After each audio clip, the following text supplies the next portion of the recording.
et bienvenue dans ce nouvel épisode de Roue Libre. Comme à chaque fois, même si c'est la deuxième fois officiellement, un nouveau sujet est dévoilé de manière dirais-je, rocambolesque, bien sûr. Merci, mon orthophoniste. L'idée est de vous faire vivre notre discours de comptoir entre collègues. Voilà, tout simplement. Parce que oui, Tanguy et moi sommes collègues, nous travaillons au même endroit. Cet endroit s'appelle le Forge Lab 42 à Saint-Étienne. C'est un Fab Lab. Et on en profite par ailleurs pour remercier les différents organisateurs, gestionnaires, animateurs du lieu, à savoir Zoomacom qui nous prête le matériel et l'Université Jean Monnet qui nous prête le lieu. Voilà, grosso modo, d'enregistrement. Ça fait beaucoup mais il est maintenant temps de vous présenter mon coéquipier. Je veux bien sûr parler de Tanguy. Alors Tanguy, il adore les transats. Il prétend savoir cuisiner autre chose que des meringues et il a la connaissance acidulée des Fab Labs de la Loire. Tanguy, est-ce que ça va bien ? Ça va extrêmement bien. Merci pour cette présentation. Qu'est-ce que tu en penses de cette présentation ? Alors, je pense que ça porterait assez bien ce que je fais en ce moment. Un peu déçu que ça parle pas encore de mon vélo. Mais ton vélo ? Mais on en a déjà parlé, Tanguy, de ton vélo. Alors, en off, mais... Il est superbe, en fait. D'ailleurs, il y a un garage à vélo, Tanguy. Ouais. Alors... Bim, ça s'est lancé. Donc dis-nous, qui es-tu, Gaël ? Qui suis-je ? Je suis un pur fruit de la société, bien sûr, dévoué à la cause du libre arbitre et défenseur des escabeaux opprimés. Oui, c'est bien Gaël qui vous parle pour vous servir. Ce soir, parce que pour nous c'est le soir, pour vous c'est peut-être un autre moment dans la journée, peut-être 3h du matin, je ne sais pas pourquoi vous faites ça, non, vraiment, allez dormir. Ce soir nous allons parler d'un objet très important, je pense pour beaucoup d'enfants, pour beaucoup de personnes, depuis la nuit des temps. Je veux bien sûr parler du yo-yo. Jingle. Qu'on fasse ça demain avec des micros de bonne qualité. Chut, ça tourne. 3, 4. Roue libre, roue libre, roue libre. Voilà. Alors mon cher Tanguy, qu'as-tu à nous dire sur le yo-yo ? Eh ben merci Gaël pour cette introduction, cette présentation. Le yo-yo, vaste sujet, parce que ça peut être énormément de choses différentes. Notamment une pâtisserie tunisienne qui s'appelle le yo-yo. Des implants d'aération transtympaniques. C'est-à-dire, attends, c'est-à-dire que j'ai des tympans et je veux aérer mes tympans ? Apparemment. Non, je pense que c'est des petits trous. C'est une petite prothèse, je pense, qui va dans le tympan et qui permet d'ouvrir si tu as des surpressions. Ah, waouh ! Attends, comment t'as une surpression Aucune idée. Genre tu souffles très fort ? Non, mais peut-être quelqu'un qui a fait de la plongée et... Ah, de ouf, ouais. Et c'est peut-être pour remplacer ce tympan. C'est une petite valve. En gros, au lieu que ton tympan fasse une serve de clac, comment on appelle ça, de plomb, aide-moi, quand on dans une maison, quand les plombs sautent, c'est une... Ah, de fusible. De fusible, voilà, merci. C'est le yo-yo. Ah, mais oui, en le disant, j'ai eu des camarades de classe, enfants, qui avaient des yo-yo. Et moi, j'ai toujours cru que ça s'appelait des yo-yo parce que c'était en forme de tortillon. Ouais. Tu sais, c'était un truc tortillon. Okay. En fait, ouais. Enfin, ce qui n'a rien à voir avec le yo-yo, mais...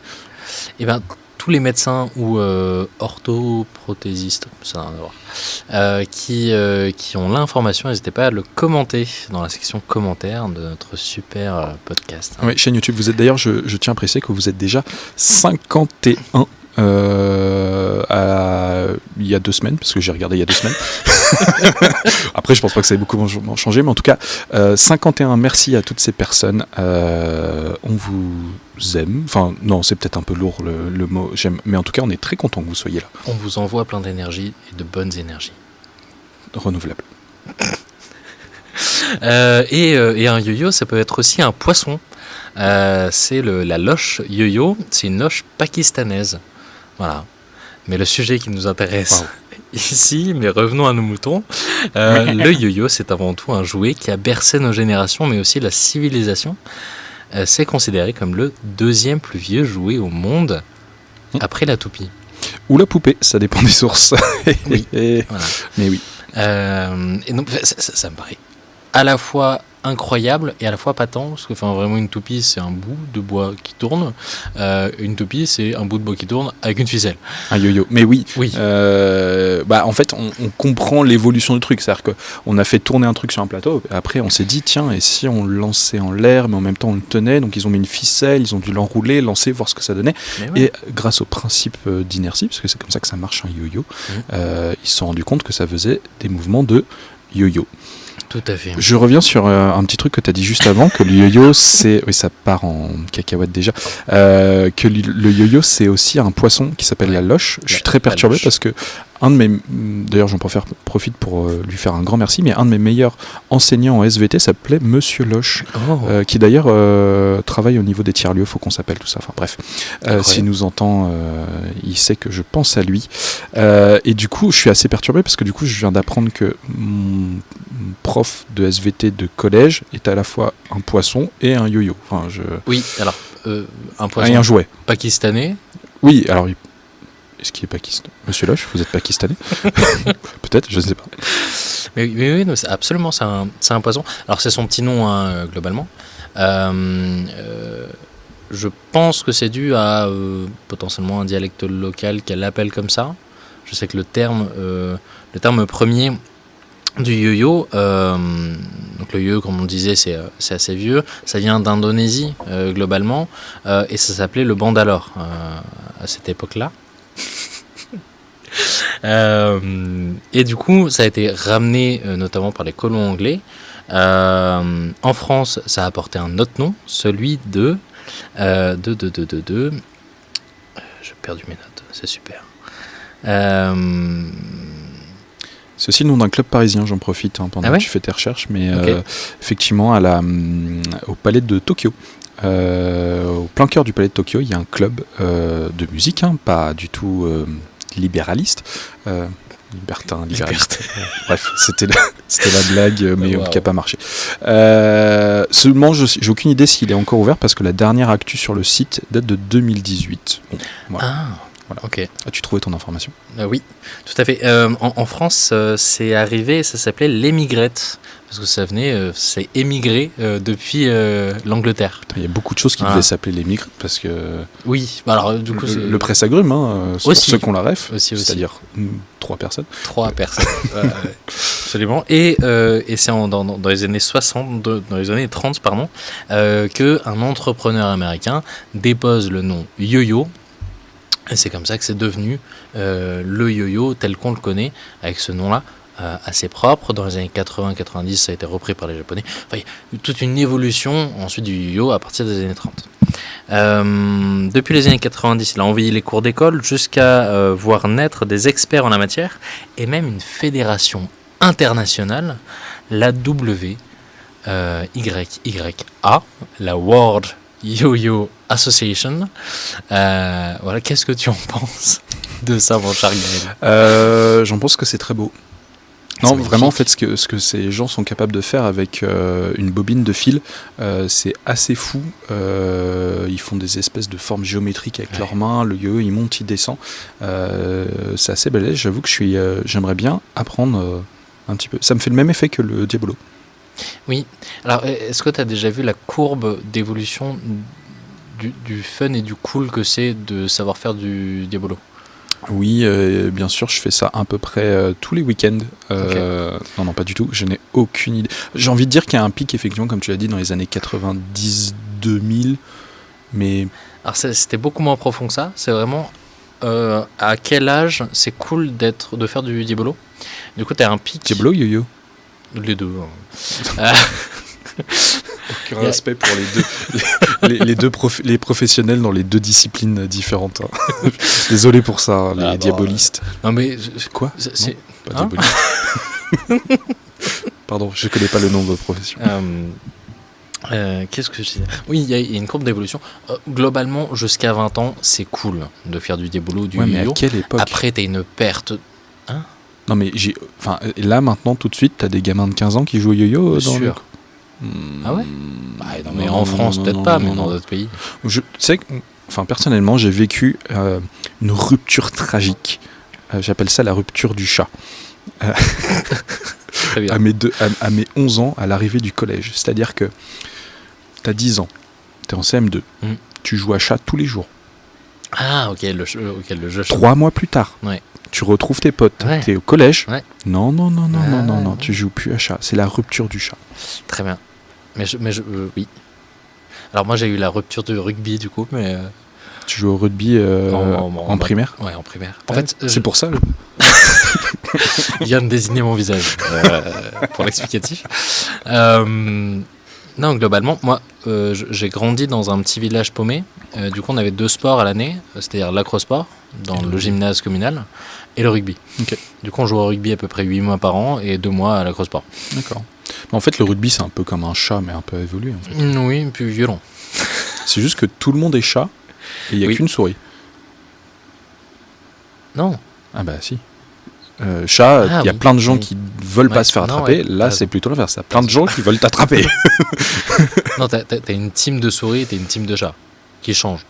Bah oui, mais non, parce que la position en fait de souris change en fonction de qui a le ballon. En fait, le ballon c'est la souris et tous les autres joueurs ce sont des chats. Ah oui, en fait, tu joues avec. Enfin, tous les autres joueurs adverses, du coup. Ouais. Oui. Oui, mais en même temps, oui. Non, c'est sûr.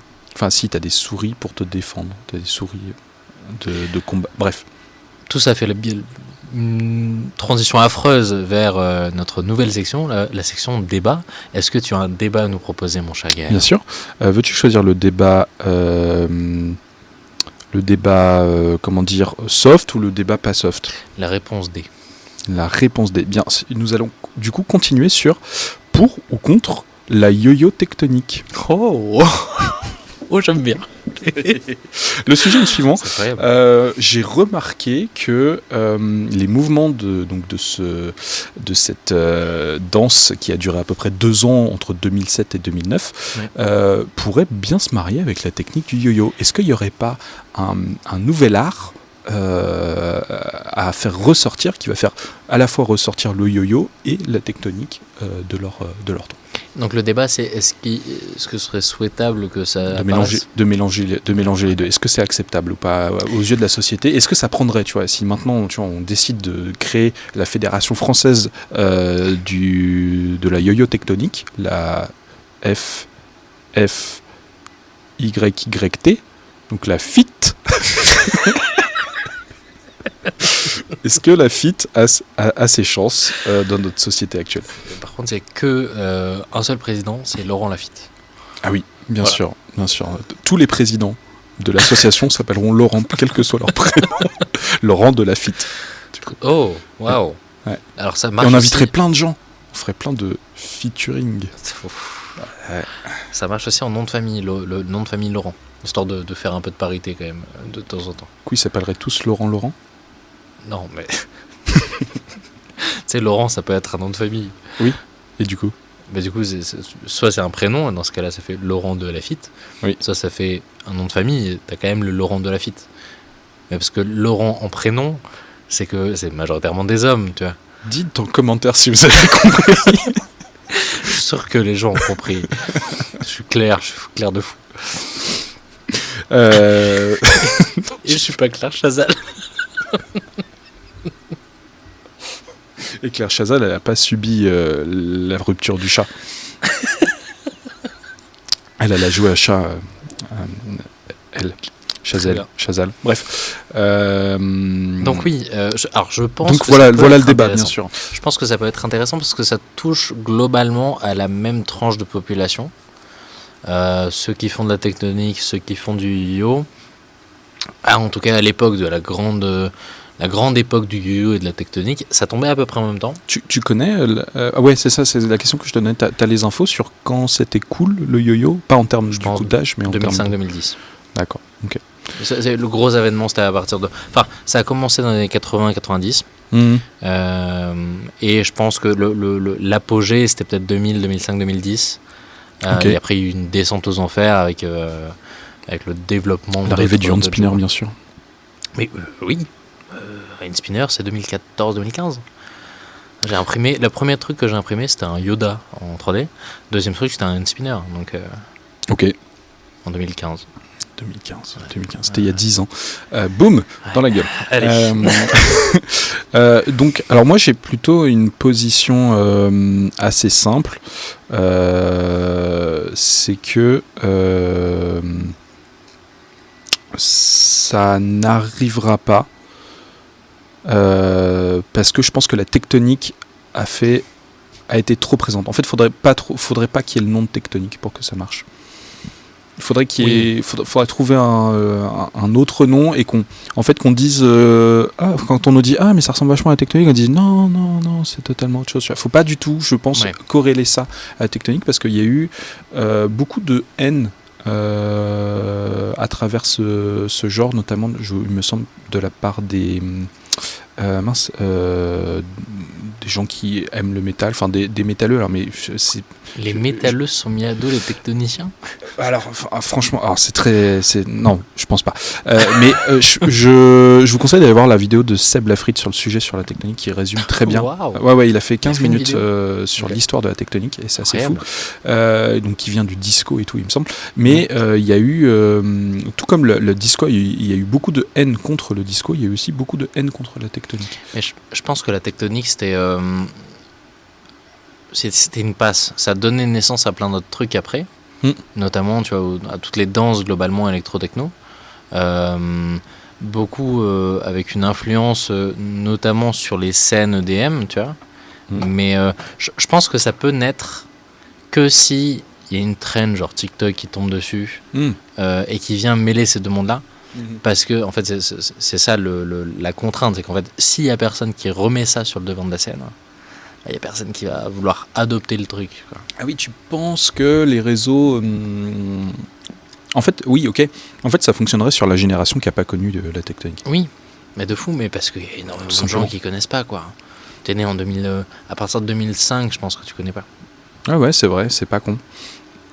Alors, faut savoir que tectonique, c'est un nom qui a été déposé aussi, c'est ça aussi un gros problème. Ouais, il y a pareil, Seb Lafrite, allez voir. J'ai pas plus d'infos, j'ai pas plus de souvenirs. Vous aurez bien compris que du coup le podcast c'est sur les yo-yo. Oui, bien sûr. Non, mais tout ça. Ok, en fait, peut-être qu'effectivement, il y a peut-être une brèche à faire. Donc, il faudrait commencer par une stratégie de trend de TikTok, TikTok ou autre, et d'abreuver les réseaux sociaux de musique comme ça. Il faut que ça devienne cool, il faut qu'il y ait un côté, donc il faut que ce soit plutôt des jeunes qui le fassent. Mais je pense que ça Imagine Macron qui met ça en place. Ce sera incroyable. Mais je pense qu'il y a vraiment un truc de si ça vient par la scène EDM et que ça devient des accessoires qui viennent s'inclure dans la danse, dans ce cadre-là, parce que tu vois, t'as un peu les mêmes mouvements, t'as les jeux de lumière, tu peux mettre des jeux de lumière dans tes yo-yo, tu fais des formes avec. Des yo-yo de feu. Des yo-yo, mais de fou. Alors, en Ardèche, ça marche de fou, mais... Pourquoi en Ardèche ? Il a pas la ref, mais c'est plein de ardent. babos. Les babos. Babos, c'est pas des gens qui se droguent, c'est la seule vision que j'ai des babos. Okay. Je suis désolé pour tous les babos. C'est un peu plus généraliste que ça. Ouais. Mais globalement, là, il y a toute une partie de l'Ardèche où c'est des néo-ruraux qui ont repris un peu les codes de la culture paysanne et tout ça, et qui sont venus en fait habiter là. Et c'est vrai que il y a une partie qui sont assez babos dans tout ça, mais comme en Drôme, comme en fait dans tous les départements assez ruraux, t'as eu une vague en fait. J'ai, mais en fait en Seine-et-Marne, on n'a pas forcément de nom, mais oui, je vois complètement. Je vois complètement. Ok. Ils font du djembé et tout. J'ai fait du djembé, 6 ans. Mais on s'excuse pour. Ouais, voilà. C'est pour ça que je me perds. On veut pas se froisser des gens globalement, mais voilà. Mais je pense que le yo-yo reste un élément central quand même de ça, où ça doit apporter un vrai élément graphique et artistique à cette danse-là. Tu vois. Ah, peut-être quelque chose avec, tu sais, les jeux de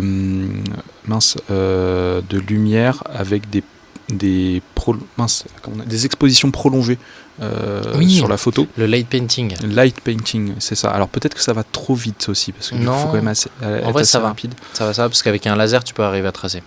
Et le yo-yo et la capoeira. Imagine, t'accroches des yo-yo à tes pieds. Non, trop compliqué les pieds quand même pour faire le mouvement. Le pied est chiant. Non, mais après, pour venir tendre le fil de ton yo-yo, tu utilises ton pied. Oh, waouh. Tu le propulses sur ton pied, ça fait le tour, ça revient.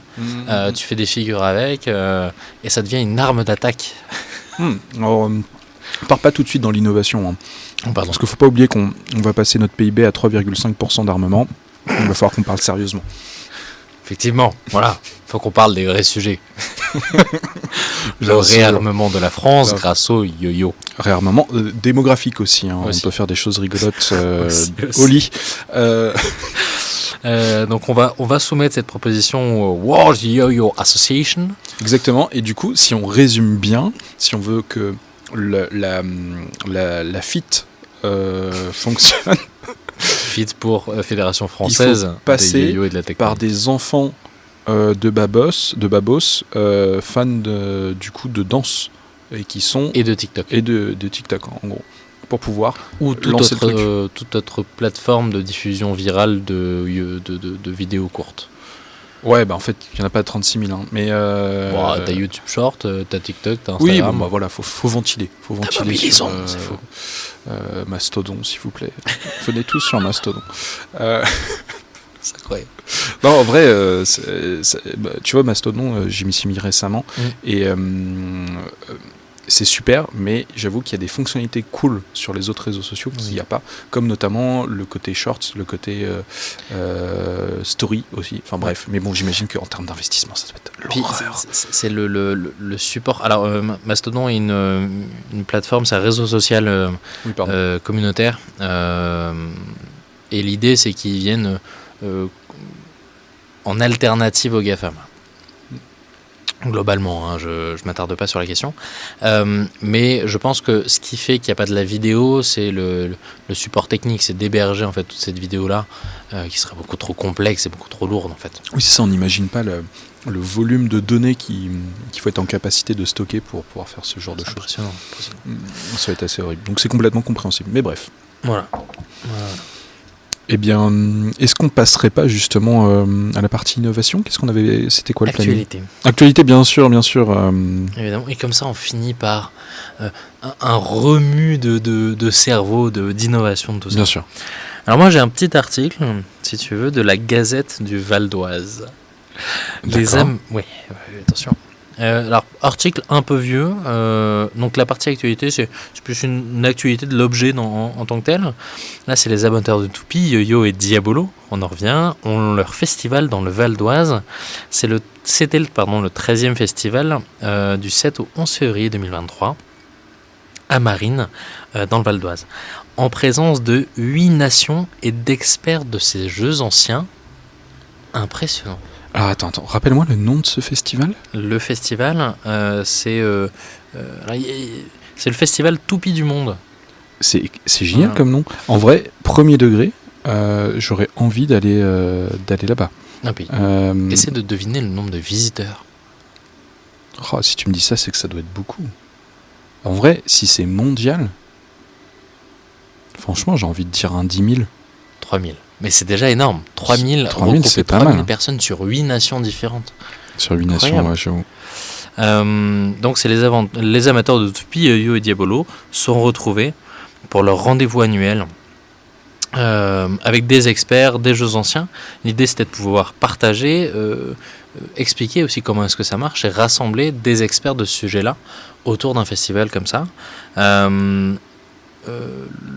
Ludovic Petit, l'organisateur, président de l'association Les Dragons du Ciel, qui œuvre pour le développement des jeux traditionnels, dit « Ce sont les jeux que l'on achète à l'épicier du coin de la rue. » Et c'est vrai, en fait, c'est des jeux qui sont simples, qui sont vendus dans les épiciers et dans les petits commerces autour de nous.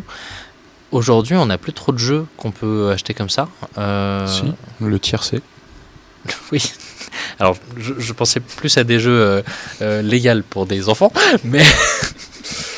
mais si, t'as tout ce qui est cartes à collectionner. Oui. Alors, j'allais dire Beyblade, mais ce sont des toupies. C'est vrai que c'est des toupies. Très bien marketé, mais c'est des toupies. Oui, mais d'ailleurs, un succès de la toupie, bien sûr, Beyblade. D'ailleurs, on n'a pas eu de licence connue pour les yo-yo. Pour moi, c'est venu avec les animés. En fait, t'as pas mal d'animés qui avaient des yo-yo, tu vois. C'est ça, mais en fait, c'est comme ça. qu'on va pouvoir réussir à faire la TIFF, Ah la ouais, FIT, c'est qu'il faut faire un animé en fait C'est derrière, autour d'une danse avec les yo-yo. Et là, ça y est, mais ça Si cartonne. des gens ont des contacts chez Ankama ou chez Netflix, n'hésitez pas à envoyer. Ouais, bien sûr, on est totalement professionnel en termes de matière d'animation. Hein. Tout à fait. Franchement, les gens qui font de l'animation, je comprends pas. Il n'y a pas besoin de faire 8 ans de production pour sortir un film. Hein. Absolument. Ah. Absolument.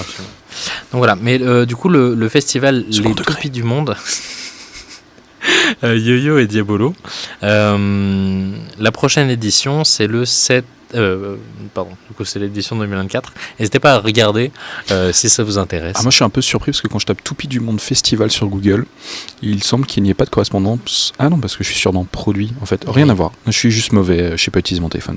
Mais effectivement, Festival international des Toupies du Monde. Franchement, je vais rester à l'affût sur cette info. Parce que j'adore tout ce qui est jonglerie, cirque, et je pense que c'est propice à ça. Il y a un musée du cirque Cirque et Jeux Anciens à Paris. Oui, à côté à Bercy. Ouais, incroyable. Jamais vu.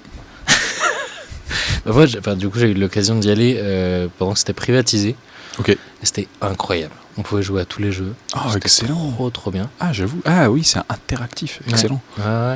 Et en fait, t'as vraiment des jeux un peu connus. T'en as notamment un qui est un jeu de fortune, je crois, où t'as une toupie et tu dois la faire passer par différentes portes pour aller à un objectif final. Et donc, si t'arrives à le lancer de sorte à ce que ça arrive à l'objectif final, ça veut dire que t'es de bonne fortune. Voilà. Ok, mais faire avancer une toupie, c'est chaud. Hein. Bah, du coup, c'est par ses rotations et par ses impacts avec Ouais. les murs qu'elle arrive à avancer. Il faut connaître C'est- le sens de la force gyroscopique. Hyper dur. Franchement, je pense que j'ai passé une bonne heure. J'ai réussi à rien faire. Rien. Je suis même pas arrivé à la troisième porte, quoi. Ok, bah merci Voilà. merci pour cette info.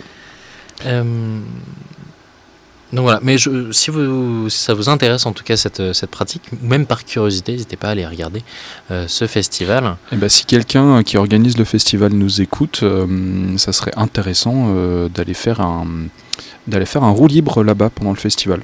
Je balance ça comme ça, Ce serait j'espère que incroyable. tu es d'accord Tanguy. Totalement. Voilà, bien sûr, en fonction de nos disponibilités. Mais premier degré, ce festival m'intéresse. Je pense que j'irai me renseigner. Voilà.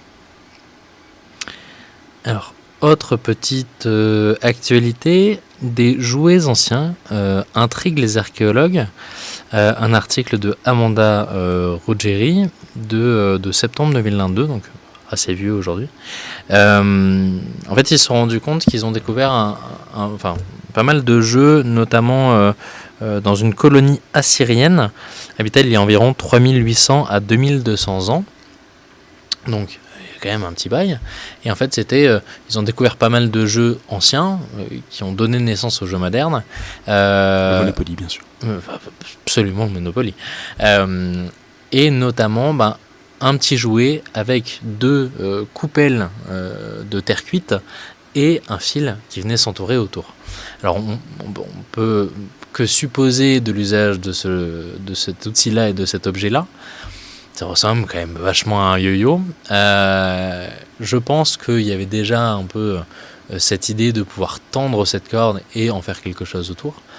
Après, on peut que projeter autour de ça. Ça se trouve, c'était juste une poulie, quoi. Mais peut-être. Mais c'est ça qui est incroyable, je trouve, dans l'archéologie, c'est de pouvoir à la fois imaginer une histoire autour d'un objet, et imaginer sa vie, son usage, et à la fois pouvoir chercher par des écritures, par les écrits, en quoi ça a pu transformer une société, un objet comme ça, quoi. Des chiffres et des lettres, c'est le sujet suivant de notre émission. Non, je suis totalement d'accord avec toi et même j'adore aussi l'activité, on va dire un peu inverse, qui est de prendre un postulat de départ et de voir quelle évolution, comment l'objet va évoluer en fait, en fonction des projections qu'on va avoir sur notre société. C'est un peu ce qu'on a fait avec la FIT, Fédération Française de Yo-Yo Tectonique. Mais tu peux le voir aussi avec la biodiversité. Alors je vais parler de biologie parce que la biodiversité elle va crever de toute manière, mais Excusez-moi pour ce... Bonne loi nouvelle. du plomb.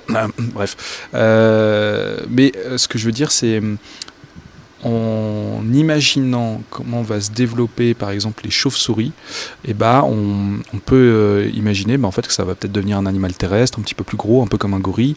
Y a des gens qui réfléchissent à ça, en fait. Ok. Et c'est assez fou. Et c'est, t'as aussi c'est aussi en lien avec le concept de comment on appelle ça, non, c'est pas xénobiologiste, exobiologiste. C'est-à-dire que tu prends un climat sur une planète, une exoplanète, et en gros, tu essaies d'imaginer la vie, comment la vie pourrait se créer, en fait, et ça, je trouve que c'est passionnant comme métier. C'est un métier.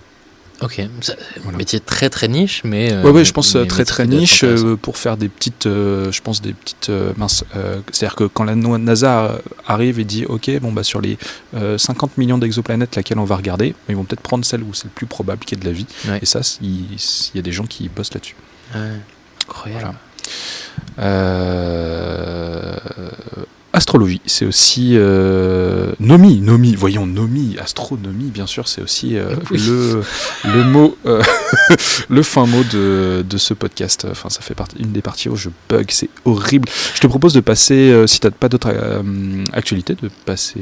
Si, il y a une autre actualité. J'en ai une dernière. Mais bien sûr. C'est courte, hein. Mais pareil, c'est une deuxième de la Gazette du Val d'Oise, pardon. C'est Val de Zoie, incroyable. La Gazette du Val d'Oise, très très renseignée sur les yo-yo, hein, parce que vraiment, il n'y a pas beaucoup d'actualités sur les yo-yo, on va pas se mentir, et il y en a deux quand même du Val d'Oise. Quentin Gaga du yo-yo a seulement 19 ans, le conflané. Quentin Godet est déjà quadruple champion de France et double champion d'Europe de yo-yo. Donc il y a vraiment un terreau dans le Val d'Oise. Qu'est-ce que c'est ? Comment tu évalues quelqu'un au yo-yo ? Je pense en tricks.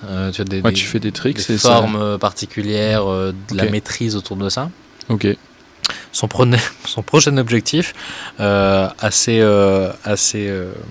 peu ambitieux, conquérir le monde. Voilà. Il l'a dit texto. Son palmarès commence à être impressionnant. Aujourd'hui, il est en catégorie off-string. Je ne sais pas ce que c'est.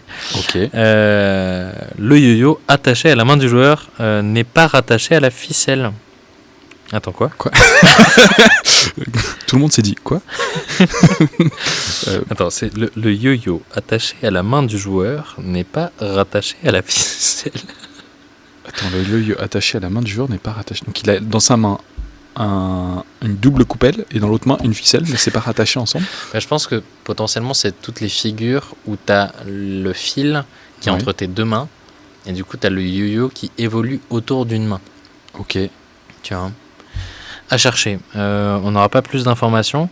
Il vient également d'être sacré champion d'Europe pour la seconde fois le 6 mars à Cracovie en Pologne. C'est-à-dire qu'il arrive à voyager de sa passion qui est le yo-yo. Ouais, le yo-yo. Je trouve ça incroyable.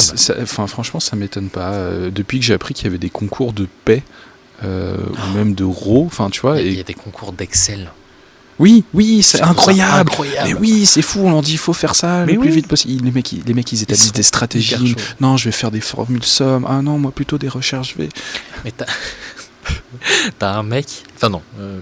T'as une des épreuves, c'est de recréer dans Excel des jeux connus, notamment Tetris, notamment Snake, des choses comme ça.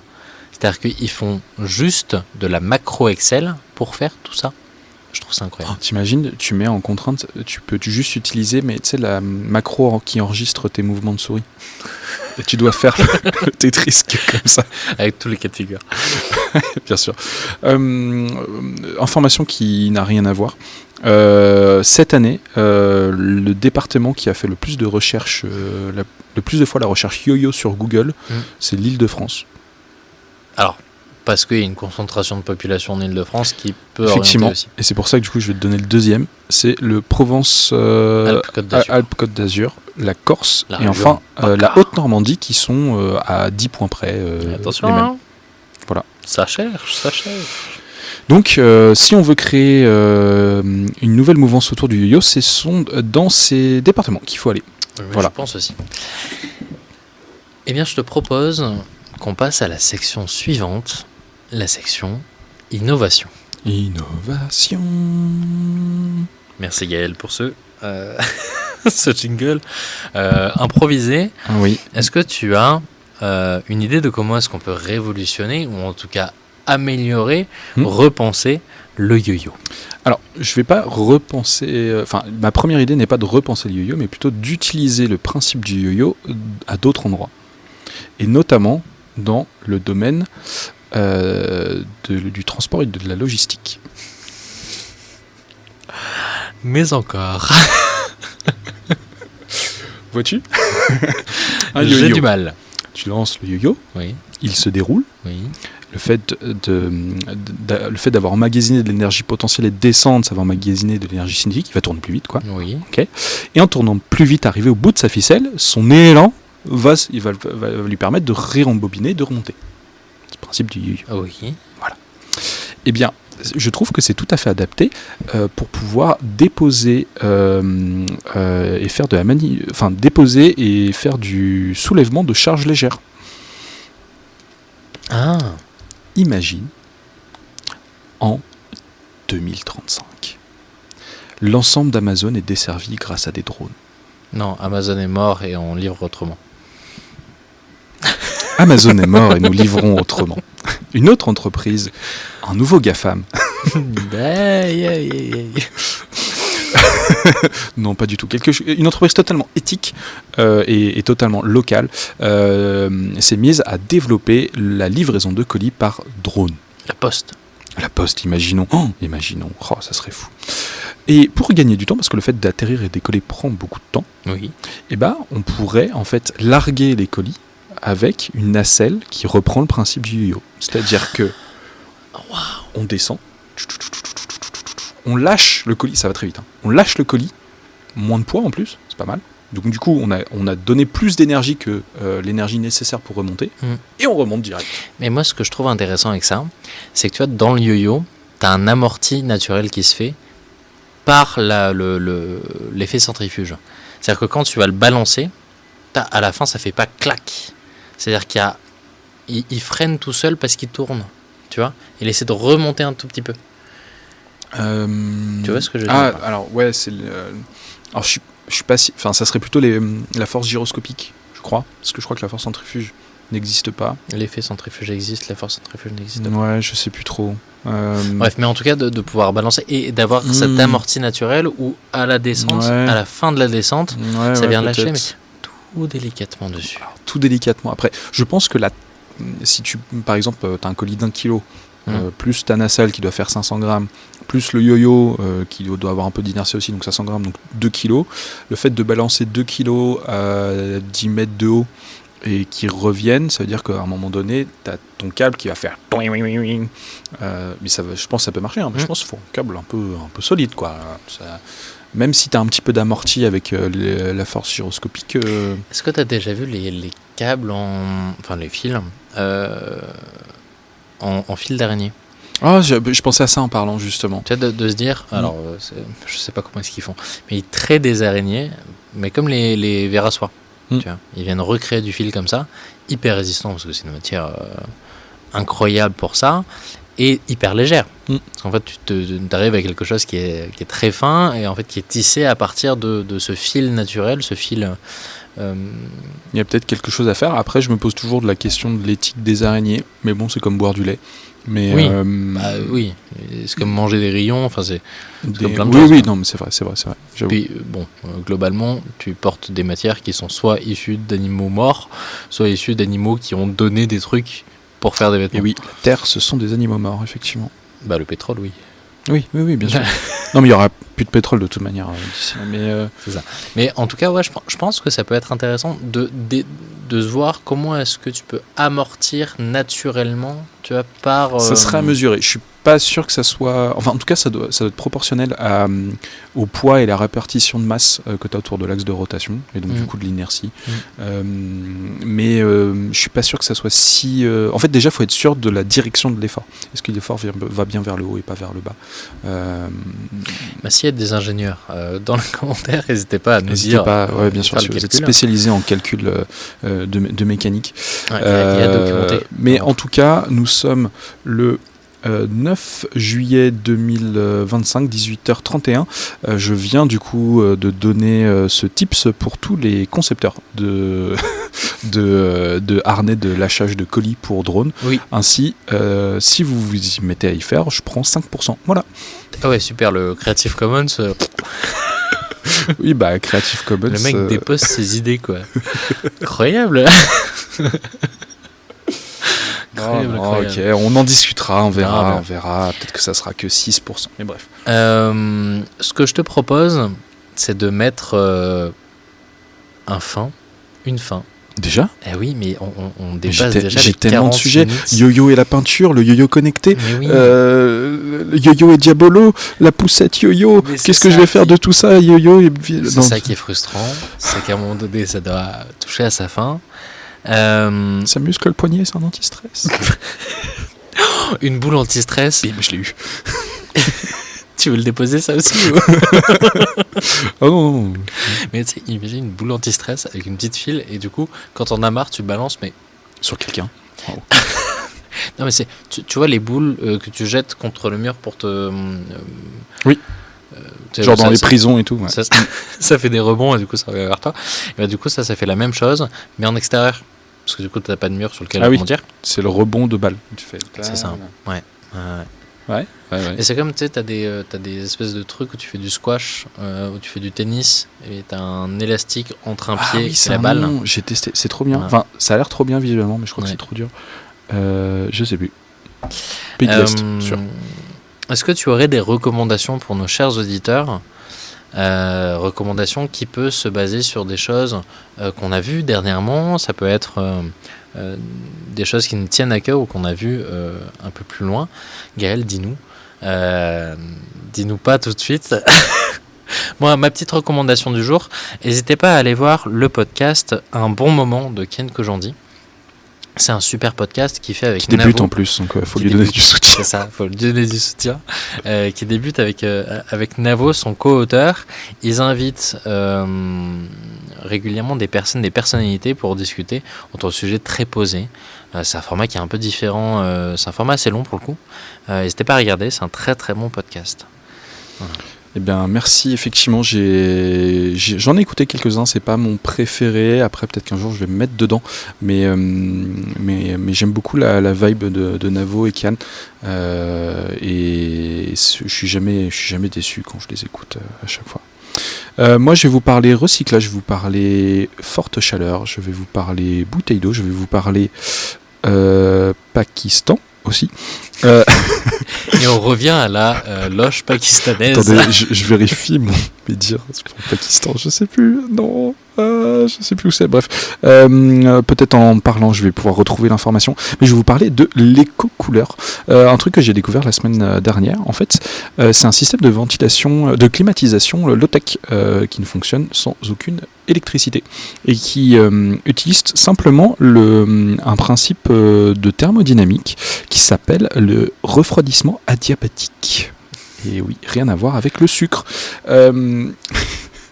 Bien sûr. Alors, ce principe, pour faire simple, quand vous soufflez avec la bouche ouverte en grand, c'est chaud. Ok, faites-le. Ouvrez la bouche en grand, vous soufflez sur votre main et vous allez sentir un souffle chaud. Par contre, si vous faites la même chose en fermant la bouche, en laissant passer qu'un petit filet d'air, c'est froid. Et oui. Waouh.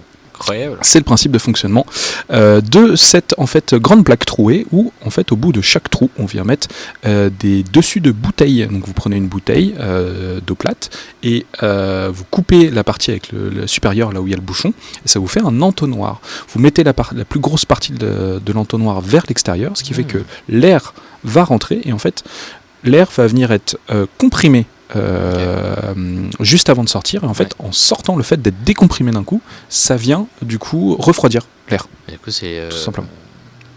C'est l'effet Bernoulli. En fait l'effet Bernoulli, t'as aussi l'effet mécanique. Il est plus connu pour l'effet mécanique des fluides plutôt que thermodynamique. Mais typiquement c'est lié compression détente d'un gaz quoi. Ouais, c'est ça. Mais en fait, dès que tu as une détente, donc ça veut dire qu'il y a une dépression, et la dépression vient faire chuter la température directement. Donc je vous invite à aller voir Éco-Couleur. Malheureusement, je ne retrouve pas le pays d'origine, mais en tout cas c'est un mec, pardon, vraiment qui vit dans des endroits, tout le monde est pauvre, personne peut se payer du coup une climatisation, et c'est un moyen économique à partir d'éléments de recyclage pour pouvoir se refroidir. Seul défaut, parce que j'ai commencé à réfléchir un petit peu comment on pouvait faire ça. Il est inarrêtable. Comment on pouvait faire ça dans le Fab Lab, en fait, parce que d'ailleurs je parle de ça parce que c'est un projet qu'on trouve sur Fab Manager, d'ailleurs, qui a été testé, il me semble, à Toulouse, à vérifier encore une fois, mais en gros ça mange une fenêtre, c'est-à-dire qu'il faut enlever une fenêtre. Voilà, un peu chiant. Après tu gardes quand même la lumière de la fenêtre vu que c'est une plastique et dans lequel tu mets mais tu vois, c'est beaucoup plus opaque, et ensuite du coup à la fin de l'été il faut remettre la fenêtre.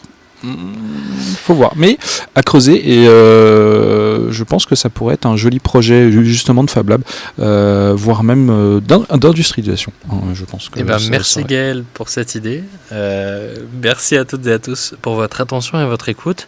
Vous pouvez nous retrouver dans la rue et sur nos vélos. Le mot de la fin, Gaël. Crapule. Merci à toutes et à tous.